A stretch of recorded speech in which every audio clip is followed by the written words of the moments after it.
episode of War and Peace. My name is Farbod Merkazi, and I'm here today with Ray Estrada and Alex Rudy.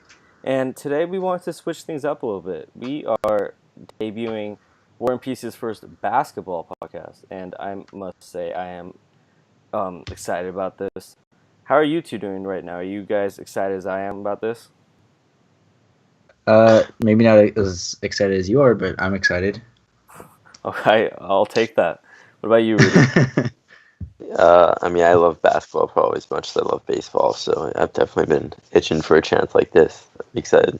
All right, for sure. Let's keep this rolling. I like this energy. We are going to discuss basically all the news in this show that's happened since the NBA Finals to now. We will have a draft one up later, and we will have a free agency one up later. But right now, we're focused on the finals to now. Let's start it with the 76ers because I saw this thing.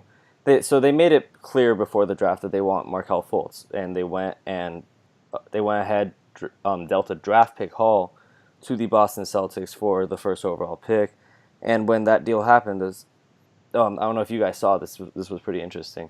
The Sixers sold a team record of 14,000 season tickets, and they are expected to sell out every home game now for this season. Now that the draft happened, they have Markelle Fultz. Let's talk about this team. Is it a good time? It's good. It's a good time to be a Sixers fan. Am I right? Yeah, it's. Last year was certainly encouraging. I think you hope Embiid stays on the floor. Ben Simmons is still an unknown. He didn't play. Fultz is an unknown still, obviously.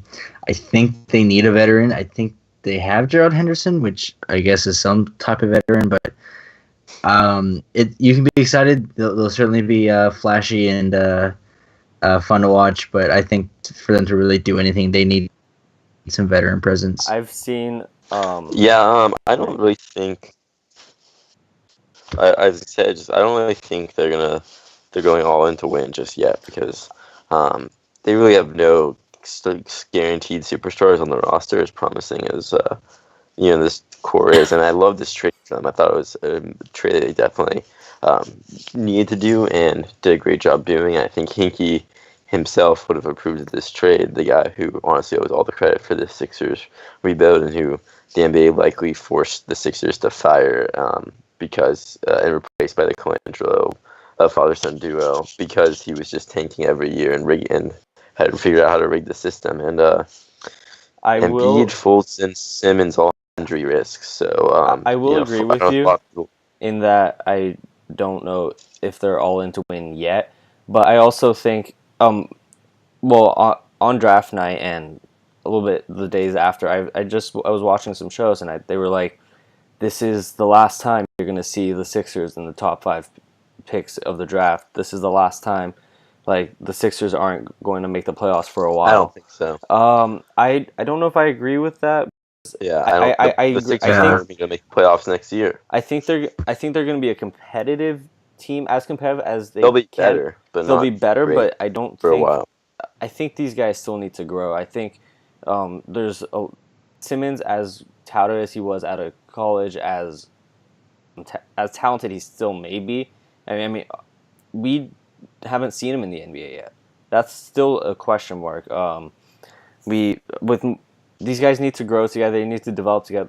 They have a chance to be good and real good, but it depends on how they develop. And Ray, I will agree with you. I don't think they can be championship contenders without bringing in veteran presences once their guys are developed. Yeah. I mean, I think bringing in veteran presence when you're a contender can be honestly not too difficult, as you can see these Spurs dynasties and the current Warriors and the Heat. All these great teams are able to get these guys to come in for cheap to win for the promise of rings, but the Sixers have a long way to go before they're that level, in my opinion. And I think people don't realize that Fultz has legitimate knee injury concerns, and while he's had nothing major, it goes back all the way to high school. And I really think the Celtics saw something that they didn't like because while I think Tatum, and we'll get to that later, is a better fit than I agree with that too. But as long as they're committing to Isaiah Thomas, I thought this trade was still curious because Fultz was considered by the majority of experts and pundits to be the consensus number one pick, and he can play the two guard just as well as the point guard position, in my opinion. I think the Celtics has as many minutes at least this season for him as Tatum they had for any other player in the draft, such as Tatum. So I think they must have really saw something in the workouts or in the medical records that they didn't like that to convince them that they would rather have the future asset, the future pick, which is either going to be a Lakers lottery pick or a Kings lottery pick, most likely this year, next year, or the year after. And it's interesting, and the Celtics also probably, just to give the other side, we're making this trade, trying to get even more assets to make a Paul George or future, superstar trade. That's how I at least rationalize it. Because I agree. Really with that don't see a team trade back usually, especially from the one pick, especially when someone's this consensus. And the last thing I want to say is I think Embiid, I love him. I think he's Hall of Fame potential. Honestly, he's that good, but the guy's played 30 games in 30 years. He's no guarantee as good as he is. Simmons can't shoot. Simmons has also serious foot injury concerns. Missed played 20 games in the past 18 months. These are seriously risky players. They're super high reward, and I like what the Sixers are doing. I agree with these moves because I think they're going all in, and it's championship or bust with the guys they're getting. And Sarge is a great complementary piece, and they make great second round picks, and it makes even undrafted guys like they had last year. I forgot their point guard's name, but he was an undrafted guy. T.J. McConnell, he was already one of the best rookies, and he was. I saw him play in college, and I never thought he would be in the NBA. And they developed him well, so I think they're going in the right direction. But they need a lot. I think people have been a bit reactionary. There's no guarantees yet. I agree with all of that, and wow. I mean, we're agreeing right now. I don't think that's gonna last the whole show, as we move along. But it's nice. We're agreeing, Rudy. Well, let's move on to a team where their fans aren't as happy as the 76ers, as excited as the 76ers fans might be right now, but they still have LeBron on their team, and they're still a championship caliber team. But the Cleveland Cavaliers, early, since it was soon after the finals, they went ahead and they parted ways with general manager David Griffin. And many people were confused. LeBron was pissed. What were your guys' initial thoughts when this happened? Dan Gilbert's an idiot. Honestly, David Griffin. And let's be honest, dude. LeBron James is more or less the GM of the Cavaliers, but David Griffin did a fine job getting to 3 straight finals, getting pieces that he needed, and just ran into, especially this year, an all-time great Warriors team. But he beat the 73-win Warriors last year. So I don't know what Dan Gilbert and other upper management is seeing that they need to change. And then I think it was after that the report came out that LeBron was gonna leave Cleveland. So I don't know why you piss off LeBron like this. My only question on this is why now, when you're a team that still is still is probably one of the favorites to be in the championships next year. They're still exactly. Yeah, but you have Kyrie, Love, and LeBron. How did I not think of LeBron? You have those guys, but you're still not going to, in my opinion, you're not going to beat the Warriors, or you're going to be competitive, but you're not going to beat the Warriors.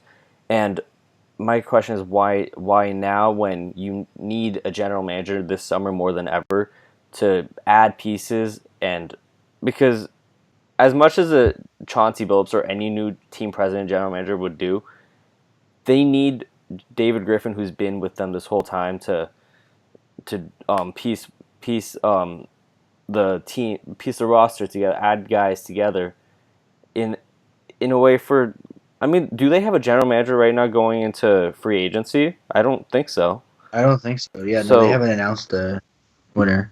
yeah, so Super. that's my only question. I've joked about how I think that this this happened because LeBron is just trying to find a reason to act mad at the Cavs and leave next summer. But I mean, I don't know. Rudy, what do you think? Hello? Okay. Well, Sorry, I was muted for a second. You can't rationalize Dan Gilbert, and that's something I really need to stress. That guy is not.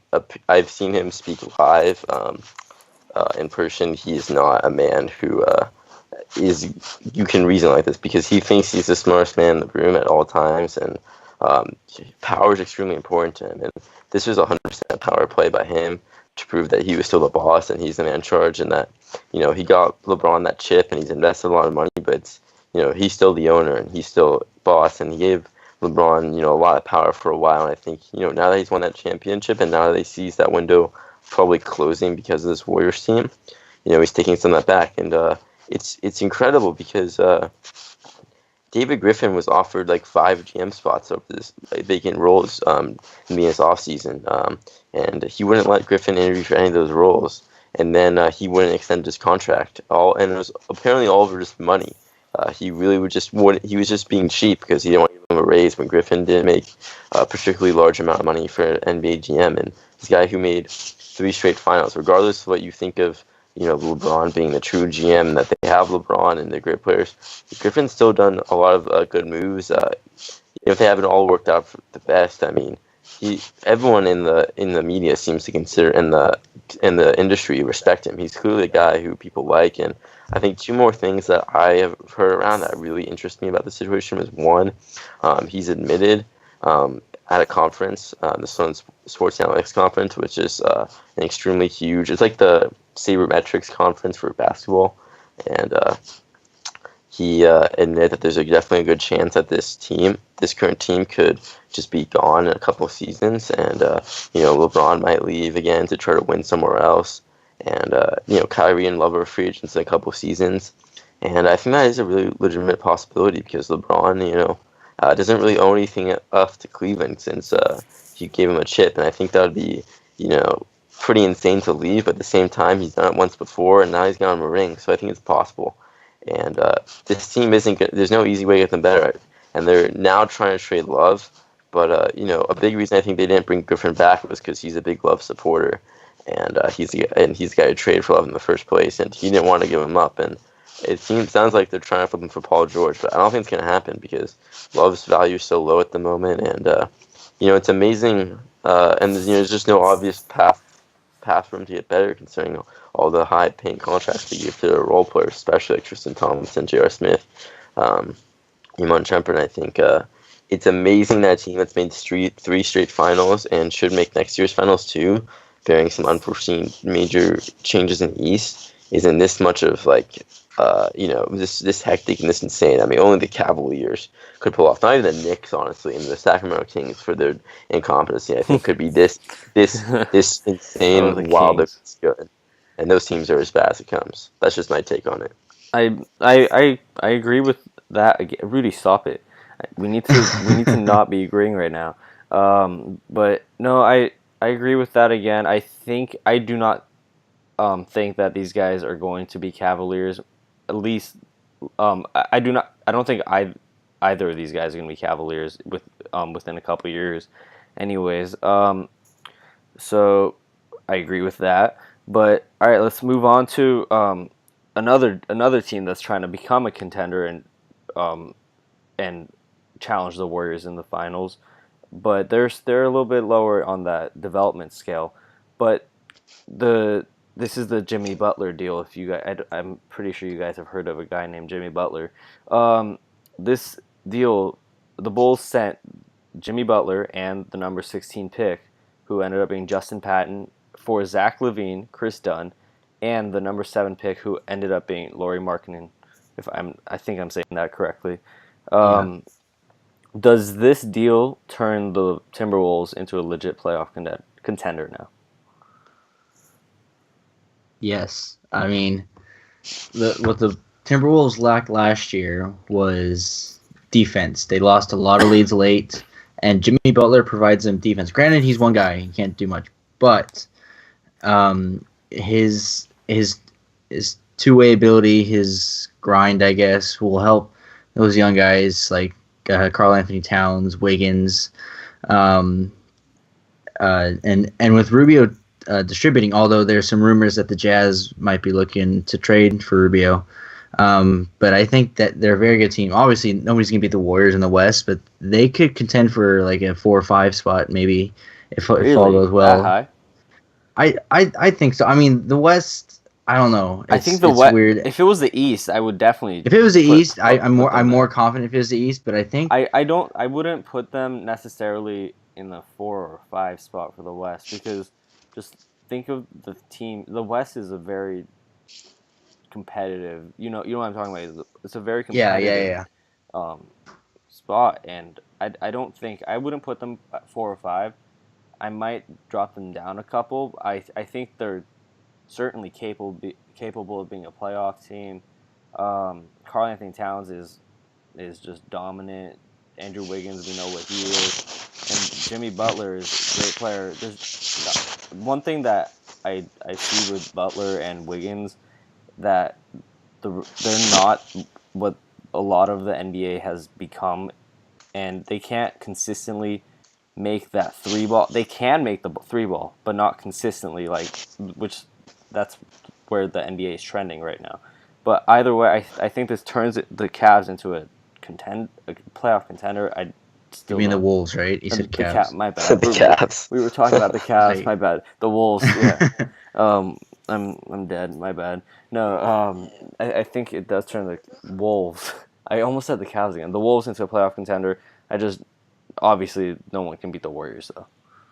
Yeah, I mean, I would just say, I think both of you guys could be right, to be honest, because if you look at this team and just say they just added Jimmy Butler and take the same team as last year with all the players who are still on the team, Towns, Rubio, Wiggins, putting the same production that they did last year, I think I agree with Forbeau. This team is probably definitely a playoff team. They should be in contention for the playoffs, but they don't have their ceiling doesn't seem to be that high for next year. I think going forward it's great, but it doesn't seem like they're anywhere close to the Spurs, let alone the Warriors for conference finals level, and they would be iffy on the second round. Whereas if but Ray could also be right, because if Wiggins could definitely take another step. People do not realize that this guy was as hyped as LeBron was when he was in high school. He was supposed to be already one of the game's best players, and he's taken kind of a while to just.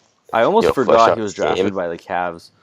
He was first overall. I mean, I knew he was first overall, but I completely forgot the Cavs got him. Yeah, and I wouldn't say trade him for Kevin Love, and with the great Anthony Bennett, and I wouldn't That's say how high his Kevin Love's career's been disappointing. That's amazing. Yeah, well, he was incredible when he was for the Timberwolves, one of the best, arguably the best power forward in the league. And, Wiggins, I think, still could reach that level. Probably not LeBron level, but I still think he'd be Tracy McGrady light or Tracy McGrady-esque type player. That's always been my comp for him. But, and I think he has plenty of time. I don't think his career's been disappointing, but I think he definitely needs to take another step in terms of especially passing, defense, and efficiency. And I think Forberti brought an excellent point that the 3-point shooting is something they really lack, because not one player projected to be in their starting lineup is an above-average 3-point shooter, and that's the modern game, and they're really going to struggle there. And Tyus Jones off the bench, he's a pretty good 3-point shooter, and he's their backup point guard. Your best 3-point shooter, that's your backup point guard, that can be tough. Towns has to take a big leap on defense. He's incredible. But the defense is really lacking, and defense wins titles ultimately in the NBA. That's how the Warriors. It's amazing the Warriors' offense is. Their defense, defensive player of the year, Draymond Green, is much part of it, and they definitely need to add some veterans to their bench. They have a lot of cap space. The Warriors, when you're talking about as good as their offense, their defense is probably still top 5 in the NBA. They're both top 2, probably. Yeah, top 2 defense, exactly. top 2 off. I think when you're talking about modern players, like where the NBA is shifting, like you said, like I said too, like the 3 ball, but if you're Karl Anthony Towns is as modern a center as you'll find in the game. But yeah, I think I think you go ahead. I was just say the other thing I was just going to say is that there's been a lot of rumors reported that they're going to trade Ricky Rubio for a more for either another point guard who's more shoot first, or just to clear up cap space to go after one free agency, such as I've heard Kyle Lowry, I've heard George Hill, I've heard Drew Holiday.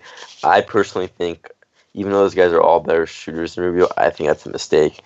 I think Rubio's the perfect point guard for this team. He's excellent at defense, and they have so many shoot-first guys in Towns, Wiggins, and now Butler. They need a guy on who's going to play big minutes, who doesn't need to shoot the ball, and who can set these guys up. And Rubio is that guy, and I think Rubio is a good enough.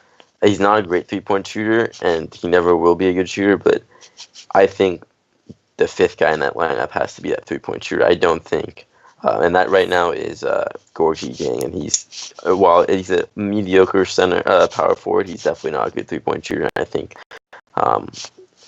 Rubio, to me, I believe I've always been a Rubio guy, and I think he's a guy that's pretty polarizing. Polarizes a lot of people's opinions across the league. I think a lot of people either think he's really good or think he's not very good. He's very injury prone, though. I will say that. He's very injury prone, and his individual offensive game is definitely horrible. But I still personally think he's the right point guard for that team, and we'll see what they end up doing. I think if they add enough veterans, they can make up for the lack of three-point shooting and defense at the moment. But I still think they're 1 or 2 years away from being a true title contender.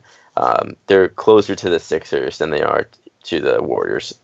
I would put it that way. Yeah, I agree with that. Damn it, Rudy, stop.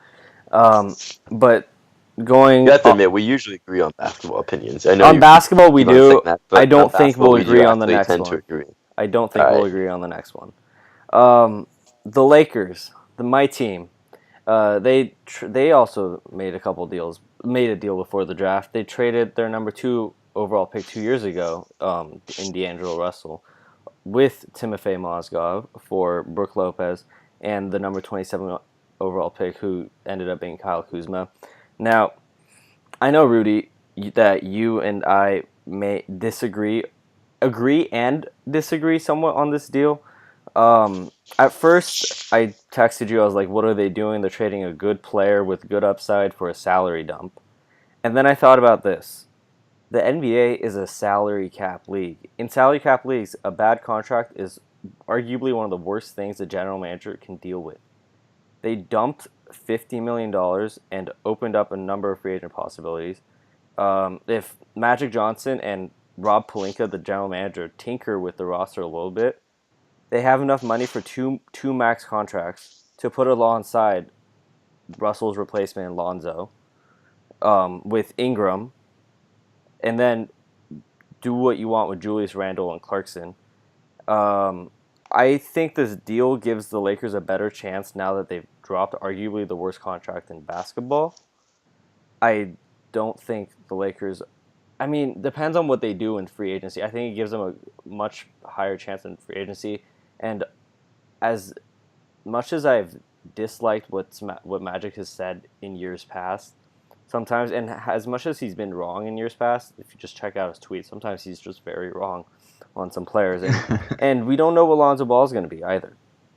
We were hoping he's going to be this transcendent player and the face of the Lakers, as Magic put it. But I personally like what Magic's been doing. It's the breath of fresh air with when they say the importance of the Laker brand, because the last front office just did not.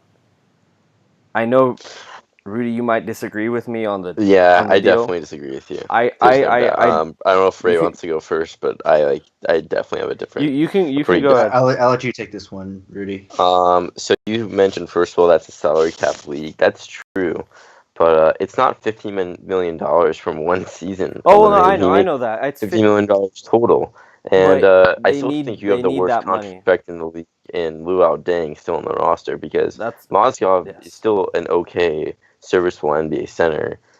And Lakers fans, not you specifically, but Lakers fans in general, seem to just think he's some unbelievably garbage player. And I admit, after his knee injury, when he was on the Cavs, he hasn't been quite as good as he was on them and the Nuggets briefly.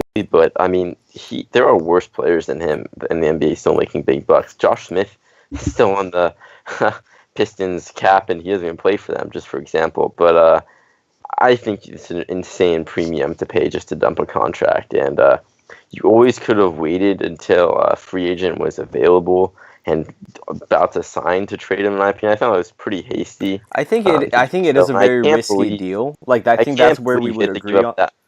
I think that's where we would agree on this. I think it's a very risky deal, but I think it gives him a better it gives him a better opportunity, better chance. I just can't believe that to get rid of his contract, it costed that much. To me, you guys really sold low on D'Angelo Russell.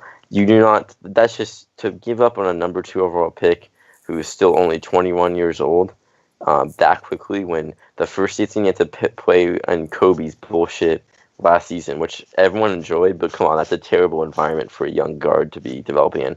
And last year, he's had a lot of scrutiny, and I don't think he's made a lot of poor decisions off the court. Don't get me wrong. Oh, I'm as big of a D'Angelo Russell fan as. And I believe in him. I think he's going to be an all-star caliber player eventually. And I'm a big D'Angelo Russell fan. I love his game. I love he can make the shots. He's not a bad distributor either. I think that one of the reasons they may have sold low on him is Magic really did not like. Magic's just that's a terrible reason though. This is the problem. I agree with that. Decisions. I think when you look at what you said, in his first few years have been you can't like judge a player with the environment he was put in, where he was put in Byron Scott and Kobe's land basically, and Byron Scott was basically hired to like babysit Kobe for 2 years until he retired. But he came out last year. He did very well under Luke Walton, and when he was on the floor, I'm a fan of him. I think he started cleaning up. He cleaned up off the court. I'm just excited for what could happen in the future. Yeah. Sorry, go ahead, Ray. You can go first because you haven't said anything about it. So this is I'm a Lakers fan as well, and I'm also a big D'Angelo Russell fan. This is a bittersweet trade because, I mean, I like Mozgov for Lopez just for talent, but the thing is, we're talking about free agent and stuff like that. Lopez is a free agent after next year. Doesn't sound like they're going to try and re-sign him. The money comes off the books. You tinker with the contract. You have 2 max deals. I know that you have 2 max deals, but what you lose is a solid center. And maybe this is old time thinking that you need big men in the NBA. I still think you need at least one guy, but I mean, I think Lopez is more of a modern type of center. He runs the court. He's not a good defender. He's not going to be there next season. Unless he takes a hefty discount. He's not coming back. I will bet you. Oh no, I don't think the Lakers are going to pursue him. That's the thing. I don't think, or they're not going to give him enough money that is worth. But the thing is, and then they want to deal Randall, and I'm a huge Randall fan too. I maybe I didn't watch him enough, but I'm not a huge fan of Brandon Ingram. I didn't like that they made him untouchable. I think when you look at Brandon Ingram has the highest potential of any player, when you look at Ingram, except for he's maybe 19, Lonzo. 20 years old. I think he has incredible. I don't know if he's necessarily going to be the Kevin Durant, but I see him. His shot wasn't as good as people were saying he was coming out of college. But then I saw a Kawhi Leonard type of like comparison, and I would love it if it was either of those. I think Ingram has the highest upside, highest potential in the young guys in the young core they have right now. Randall wise though, when you look at Randall, I really like Randall. I think just sometimes he's like a bull sometimes and out of control when he's like just driving to the hoop, and obviously that's something that could be fixed. He's a young guy and he has plenty of room to grow. but when you, I mean, okay, let's look at this.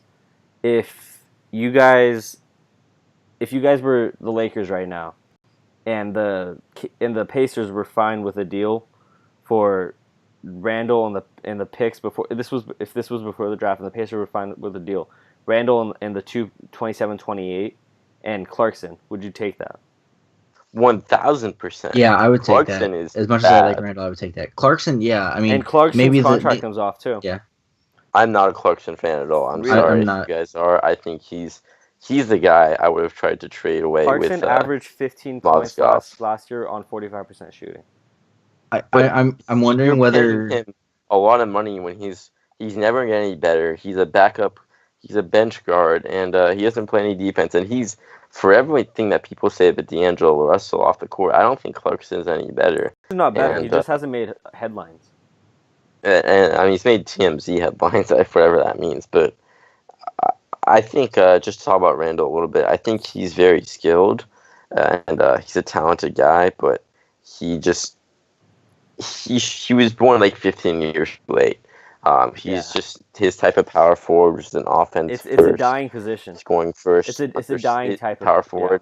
Yeah, it's just a dying position. He doesn't defend particularly well, and he's not a great 3-point shooter. And there's just for guys who are below 7 feet, 6'10", between 6'10" and 7 feet tall, it's hard for guys like that to play on contenders. And I think his ideal role on a good Lakers team is to play that Lamar Odom 6-man first big man off the bench role. And I like what the Lakers are doing overall. I think they had a really good draft.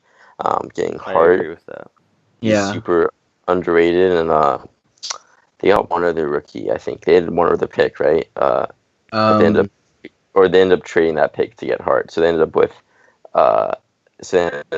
Ball and Hart. But they got a Kyle Kuzma. Kuzma, yeah. So and he sounds like Larry Nance Jr. 2.0. But I mean, Larry Nance Jr. 2.0, Larry Nance Jr. is a pretty good NBA role player already. So I like him as a role player. Nothing wrong with having two of those guys. Cheap contracts. They have this guy David Nwaba, who played at Cal Poly Pomona, who I like him too. Is cheap, and he's gonna be a good defense first guard off the bench, I think. And Ivica Zubac is looking very promising, and you got some good young players going on. I like everything that's Greek Black, but I just can't get over trading away Russell when he has such a cheap deal still as a rookie, and it's more that I just can't get over that you guys signed freaking Mozgov that contract in the first place when you're clear.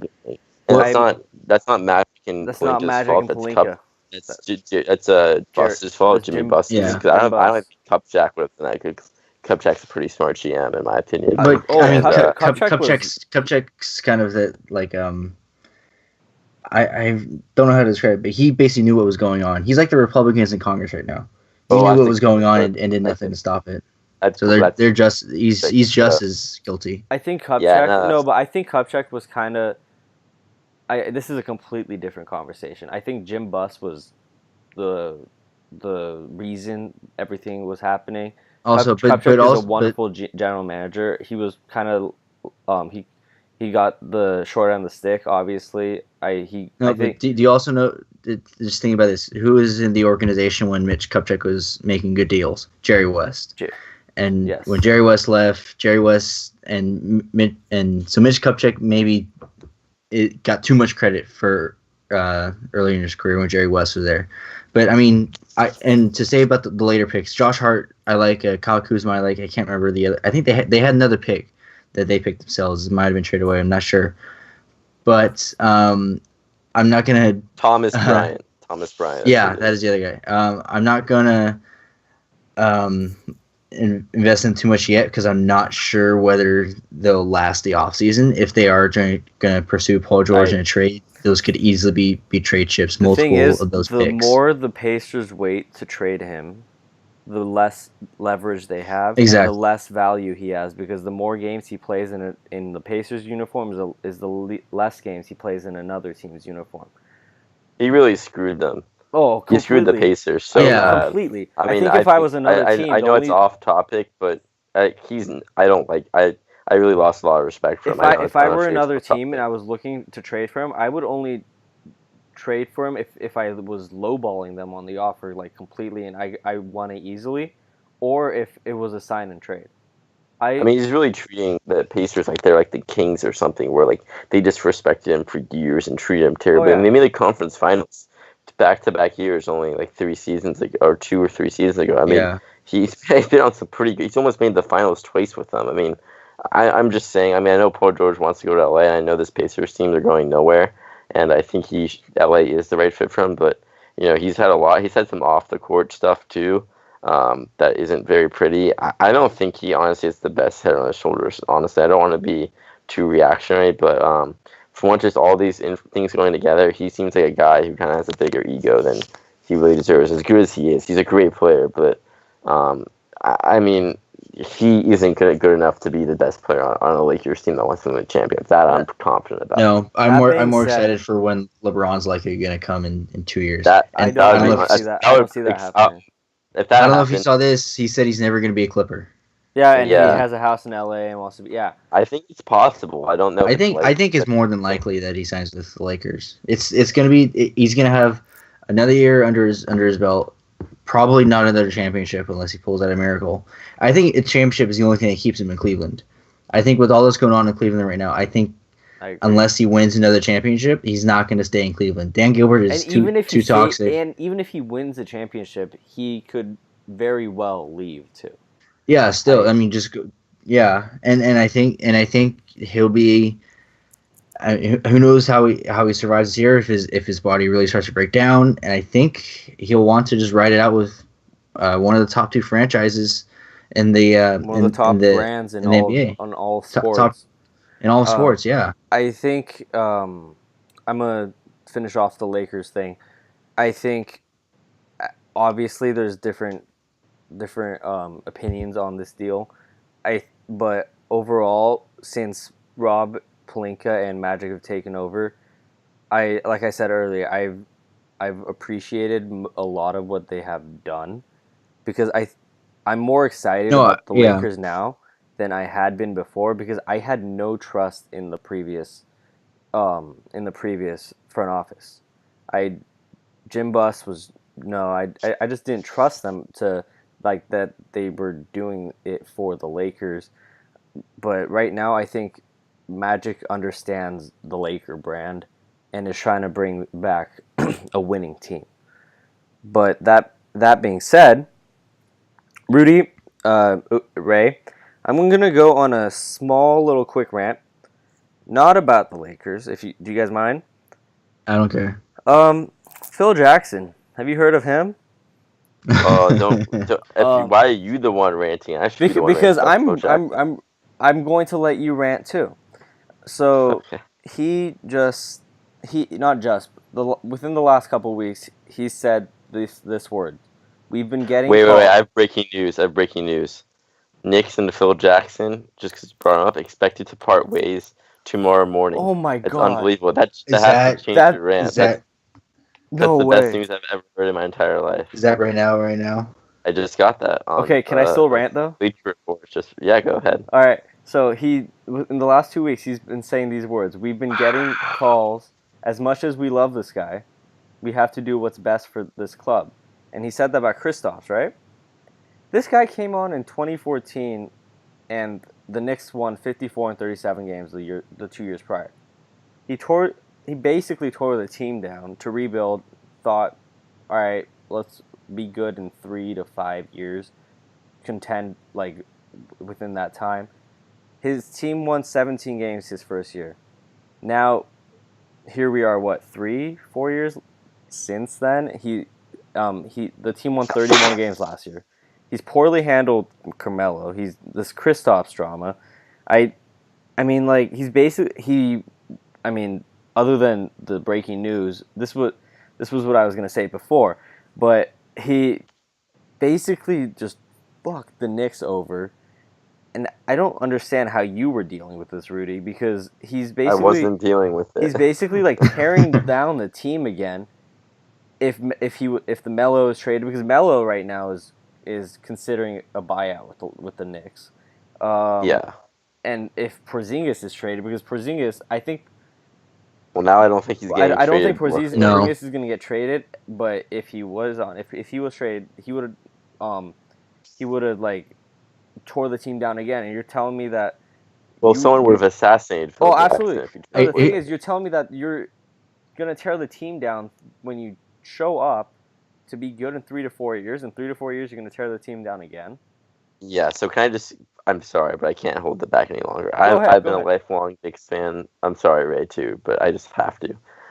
Unfortunately, my dad is from Queens, as I've probably mentioned before on the baseball podcast. So, born and raised as a Knicks fan in Lakers country, which at one point became Clippers country. It was never Clippers country. No, there was a brief one season where everyone was on the Clippers bandwagon. No, it was a brief year, and that was one upsurgence in the small part of the country. It was still Lakers country. And and then now it's I would make the case that it's Warriors bandwagon nation, and so I've always been a Knicks fan among that, and I've always kind of prided myself in rooting for a shitty team. To make up for the fact that I root for the Yankees and the New York Giants at the same time when they have won a ton over our lifetimes. And, the Knicks have been garbage except for that 154 game season my entire, cognizant life. And the happiest Knicks memory I have has nothing to do with that season, but has to do with realizing that Porzingis could actually be legitimately a star for the future for my team that hasn't been taken seriously by the league since the 90s. And, when we hired Phil Jackson, I thought it was a high risk, high reward move because that 54 game season, it was there was just the Knicks weren't competent enough to make that last because it has a lot to do with a lot of that was a very veteran filled lineup. Roster with guys like Jason Kidd, Rasheed Wallace, Kenyon Martin, and that J.R. Smith playing out of his mind. Amari Stoudemire was hurt, so they went all small ball with Carmelo Anthony at the 4. This is like peak, small ball 4 era. And, Mike Woodson had no choice to do that because the next season he decided to put Melo back to the 3. Chandler got injured more and regressed, and things it was clear that coaches have they had in the last 4 years? Let's see. D'Antoni, Woodson, Derek Fisher, Kurt Rambis, Jeff Hornacek. So 5 in 4 years, I believe. That's awful. So I actually like the Hornacek. I like Hornacek. I like Hornacek, but 5. Yeah, he's mediocre. He's whatever. He's not gonna. I don't think he's gonna win you a lot of games. I don't think he's gonna lose you a lot of games. He's fine. But so when Phil Jackson came in, this was a team that basically just had an aging and disgruntled Tyson Chandler, J.R. Smith and Shumpert, and Melo. And I said, you know what? If anyone is going to raise this Knicks team to another level of playoff contention, it could be Phil, if anyone, But I also knew at the same time that there was a high risk he didn't turn out well because he has a ridiculous ego, and everyone's known that. And that's what ended his last Lakers attempted run when they wanted to hire him and ended up choosing D'Antoni. Is that Jimmy Buss didn't like the way he was basically treating him, which was Jimmy Buss probably deserved it that way, considering he is a child and Phil Jackson was treating him like a child. But he didn't end up hiring Phil, and Phil didn't come back. And then Phil almost got first thing Phil did was almost got Steve Kerr to be the Knicks coach, and the Warriors lured him away at the last second. He was almost signing the contract. He was they had verbally agreed to it. Actually, have you seen Stephen A. Smith right talking about this? He started freaking out. He's like, the first move Phil made was sign Lamar Odom, and he screams, "Who was on crack?" So, okay. Oh yeah, so that was the first actual move. I know the first major move was Steve Kerr, and that ended up not turning out, and that was pretty much the peak of the Phil Jackson era. It's been downhill since Steve Kerr was becoming coach, and I think he's made a lot of good moves, a lot of bad moves. Porzingis great. Getting assets for guys like Chandler and J.R. Smith and Shumpert when they all had very little value on the Knicks, even though I think in hindsight he probably could have gone more. It looked good at the time. He's swung on some young players, but his ego is really starting to get in the way. And two things have really stood out to me. One is the fact that he's only drafted in 3 drafts, international players and college seniors, which is just any person who's doing that has no business running an NBA organization, because that's not a coincidence. That's a strategy at the point. That's a ridiculous strategy to have. Regardless of how many your hit rate is, that just makes no sense to restrict yourself like that. And 2 is he is really obsessed with playing the media mind game. And that worked when he was a coach, when he had to deal with guys like Kobe and Jordan and Pippen and Shaq. But when you're in the front office, it's different. And when you're fucking a rebuilding team, you can't play those games. And he's treated Melo horribly. It's not Melo's fault that we gave him a max deal and then decided to suck. Melo is not at fault for that. Melo's been, for all of what people have said about Melo, he's actually been a stand-up class act since he signed that extreme deal. He never talks anything bad in the media. He's taking Porzingis, his replacement, basically, as a star under his wing. I actually tip my cap off to Melo. He's even won Lala back, who was going to divorce him. I mean, I think he's done all the right things the past 2 or 3 seasons. He was never going to win us a champion by himself. I've never been the biggest fan of his play style, but you know what, he's done it the right way. And Phil's still throwing him on the bus constantly, anyways, just because he won't, waive his no trade clause to leave the city that he loves to be traded somewhere. And the last thing is just the way he's disrespecting Porzingis is disgusting. I mean, Porzingis did skip out on the end of the end of the season meeting with the team, which was clearly an attempted power move by his branch, and I understand why they made it, because he wanted to make it a point, and Phil called them out on it, and I think that really should have all been handled under the table. If the Knicks were competent, they would have already made that up by now. But Porzingis still hasn't talked to the Knicks officially since the end of the season, which is ridiculous. These trade rumors, I don't think there's anything wrong with putting Porzingis' name out under the table and just seeing if you can get a ridiculous offer for him, because what the Knicks were asking for him was absurd, and if they would have gotten it, I think it was like Jaylen Brown, this 3rd overall pick from the Celtics, and like 2 other assets. Like if they would have gotten that, I think another future Nets pick, I think Jay Crowder, 4 assets. I mean, that's a godfather deal. You probably have to take that from almost any player who's not top 10 in the league currently. But Phil clearly let it get out of the hand of the media, I'm sure.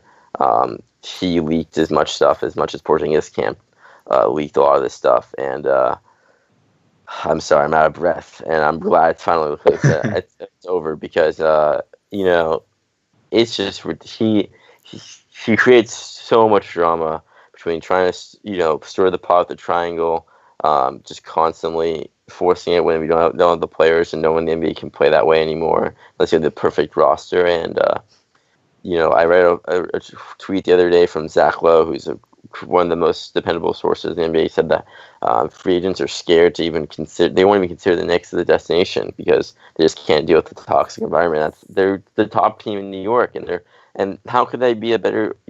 How could someone prefer the Nets over the Knicks? It's unbelievable. It just shows how horribly run Phil is doing. He, the first 2.5 seasons, I think he did a wash of a job. It wasn't great, it wasn't bad, but whatever's happened the past 3 months is just, it's gone out of hand, and I'm glad he's going. But I will admit, I think his last mark would be drafting Frank Ntilikina, and I think he's the French freak to the Greek freak. I'm going, I wanted Malik Monk instead, but that guy, has a lot of potential, has a good head on his shoulders, and I'm sorry for that super long, drawn-out rant, but being a Knicks fan is just, it's so exhausting. I remember I texted Farbode and Uwe when the Porzingis rumors first came out, and Farbode, you can attest, I was like freaking out. I mean, me and my dad. My dad's been a Knicks fan since the 60s, so he saw their great runs, and we both agreed that if they traded Porzingis, we would quit being fans. And that's a lot to say from Rudy. All we've been through too. I've been through so much. And my dad has been too, and I think you've met my dad. You know me. We're big giant sports fans. We're loyal. We love it, and we've put up with so many things, so many Knicks things. Derek Fisher cheating with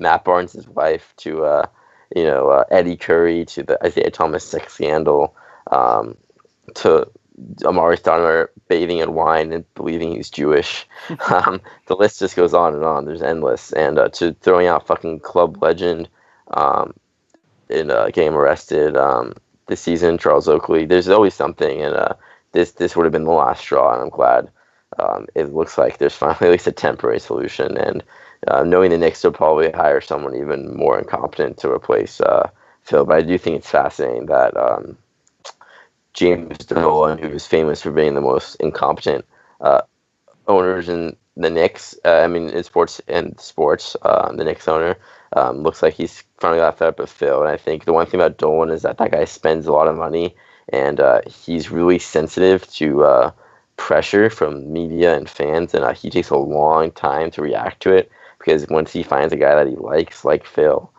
like Isaiah Thomas, he sticks with them. But I think he's sorry. He's kind of a man-child. He's kind of like Jimmy Buss, and I think he's starting to kind of crack to the pressure, because, I'm on all the Knicks fans forums, and, people... Did you say Jim Buss or Genie? Jimmy Buss. Okay, thank Genie you. is... I don't think Genie's the incompetent one. I think Jim's the incompetent one. Genie wears the pants in the family. She's not incompetent. Absolutely. Well, speaking of Phil Jackson, Genie Buss. The Knicks revolt was on the cusp. That was American Revolution almost. No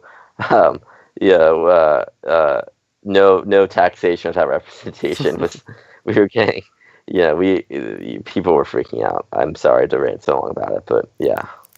I appreciate this rant, because this is I'm mad about it. I'm mad about what the Knicks are. Like, as much as I am a Laker fan, I'm a basketball fan first, if that makes sense. I enjoy watching basketball. I love the Lakers. I root for them. You know what I mean? This was bad for basketball, with how toxic he made the team, and how bad he made New York look, when, like you said, more people would be considering going to the Nets than the Knicks. That's just absurd when you think about it, right? And I don't know.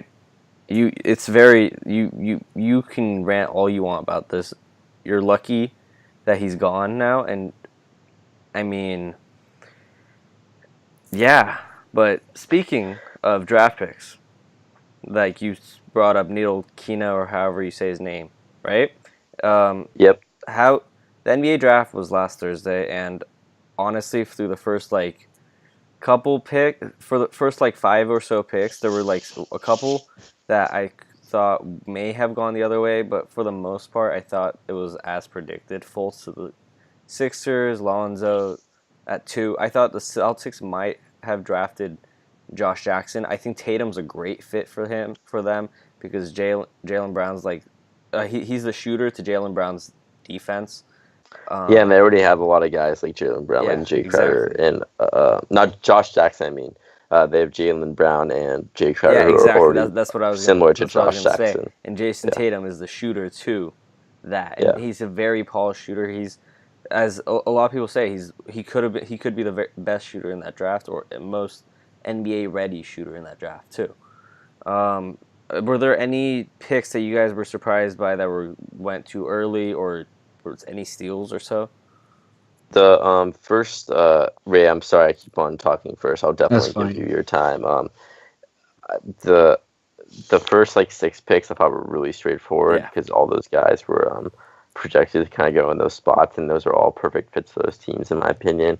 But 2 things I thought there was three takes I have, and then I promise, Ray, it's your time to shine.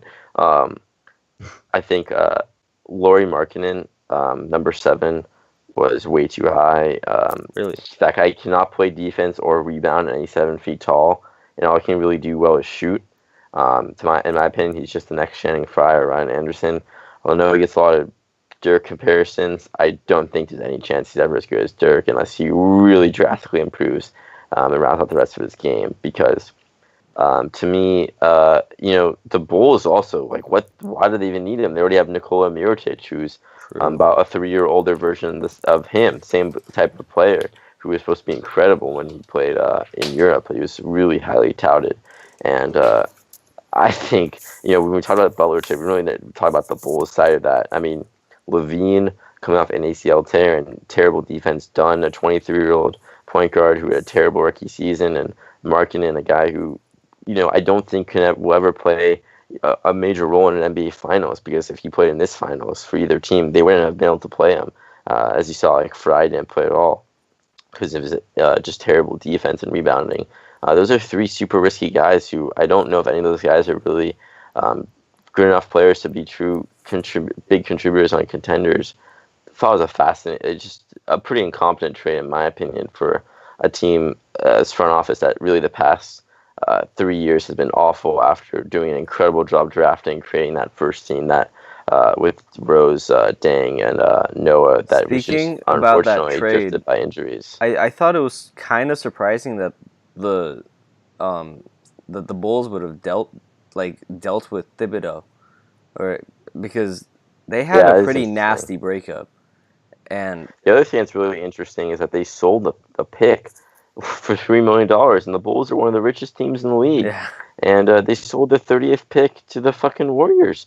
And the Warriors got Jordan Bell, who I don't know if you guys know this, is supposed to be the next Draymond Green. Yeah. They literally sold the next Draymond Green to the Warriors. I mean, how is that possible? If you're rebuilding, why would you sell a draft pick? It's not like you need the money. I mean, when you're a rebuilding team, you need the draft picks way more than you need the money. And then the two more things I thought. Dennis Smith Jr. is going to be incredible on the Mavs. I think he's perfect. That's a very good fit with them. Rick Carlisle is going to have a temper tantrum every time he plays defense. But and I don't know if he's the best head on his shoulders. He's a little kind of cocky, but that guy is an athletic monster. He's Steve Francis 2.0.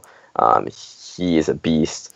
He will do a great job with Dirk, Harrison Barnes, Nerlens Noel, Yogi Ferrell, Wesley Matthews, Seth Curry. Those are great guys for him to surround him with. Those are the perfect players for him to succeed with, to complement his game. I'm excited to see what he's going to do. And then I don't think this is necessarily a great fit, but incredible value is Malik Monk to the Hornets. And I think he's pretty similar to Kemba Walker in terms of not even play style, because Monk is more of a shooter, but they both were kind of slightly undersized guards. And I don't know how well they can play with each other, but either way, I'm a big believer in that guy. To me, he's a rich man's Lou Williams. Kind of reminds me of a smaller Jamal Crawford. He is just a beast of a scorer. He's a pit bull. He's a great competitor. His defense is underrated. He definitely has the effort. His playmaking has potential, even though his turnovers are high, and he can shoot the lights out. And that guy's going to have a long, successful NBA career, in my opinion, regardless of where he is, just because he is talented and driven. And I think, it's interesting the Kings had the chance to draft both him and De'Aaron Fox, the two Kentucky guards together, and ended up deciding to trade down instead. But I thought those are the two best value picks were Smith and Monk. I agree with that. And while we're talking about guys who could be something, I think we're going to talk about the NBA awards that just happened in more in depth in our next show later this week. But what were your guys' impressions on the awards? Did you guys watch the awards? Did you see? No. So, I mean, do you know Russell Westbrook won MVP? I know who won the awards. Okay. I didn't bother to watch them. It was ridiculous, the timing. I think that was just I wasn't home for it, but because I was at work, but umpiring a game, unfortunately. But I think it was too late. No, I don't. Did you watch it, Frabode? I watched when they gave the Craig Sager Award to Monty Williams. Monty? Oh, Monty. Because his wife passed away in a car accident. That was pretty good. I think it should be the week between the end of the conference finals and the start of the NBA finals, because I love the idea, and I think I love how Bill Russell got a Lifetime Achievement Award, and I think the NBA is definitely trying to make the off season basically nonstop, so that the NBA season never ends, and there's really only 1 month off, like August to like mid September, and then like training camp hype already starts. And I like it in theory, but I thought it was really hard to get invested in these awards when the draft had already happened and the season ended, and it feels weird for the MVP to not be able to celebrate on his own court.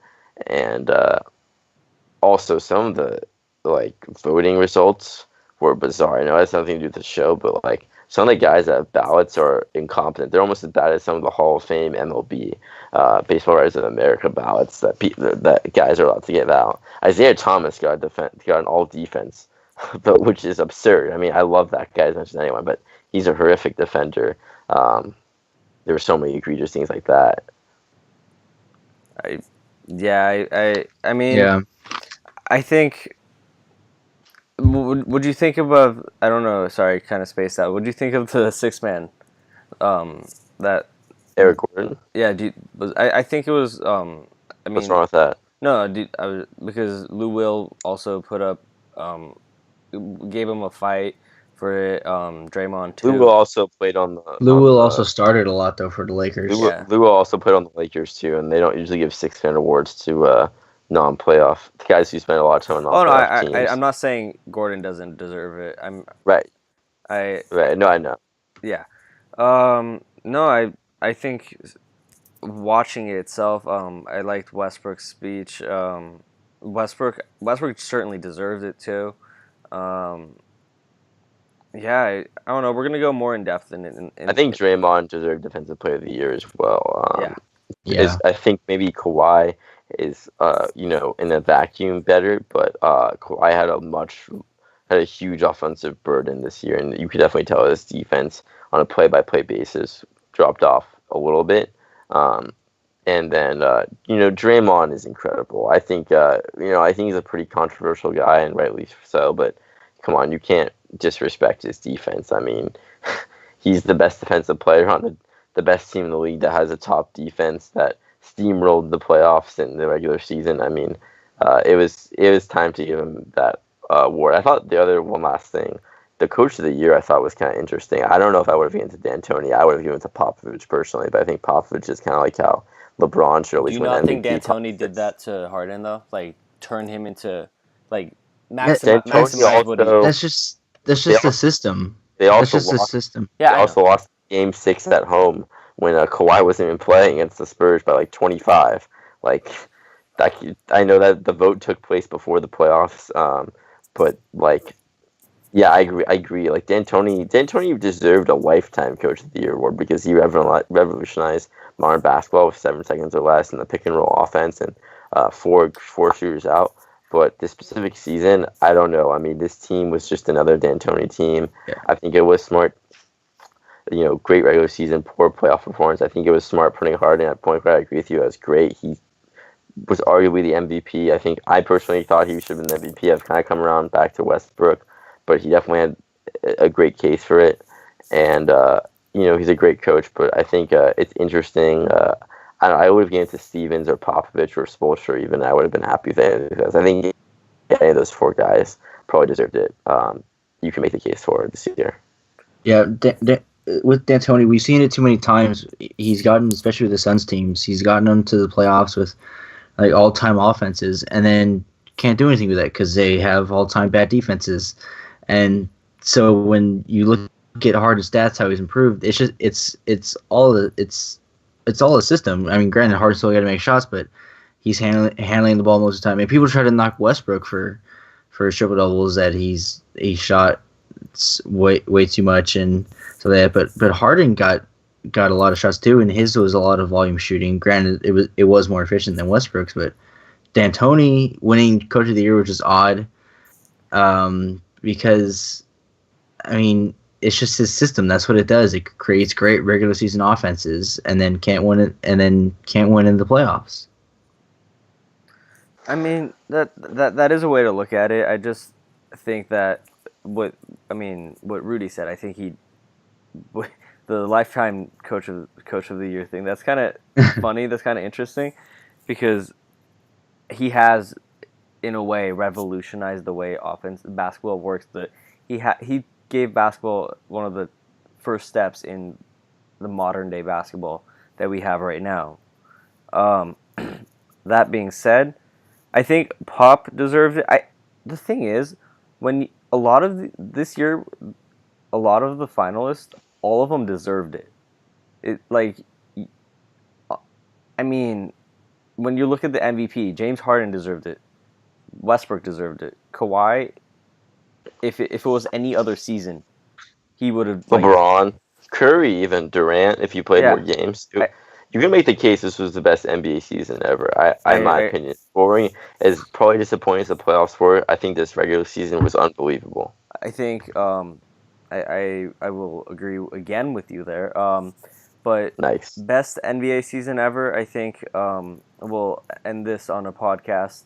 We'll end this podcast on a high note and say best day ever for Knicks fans, and because just like Phil's done, this podcast will be is wrapping up soon too. Thank you all for joining us today. I certainly enjoyed talking a little basketball with my friends here. You guys have fun? You guys want to do this again? Yeah, it was fun. Yeah, it was fun. Absolutely.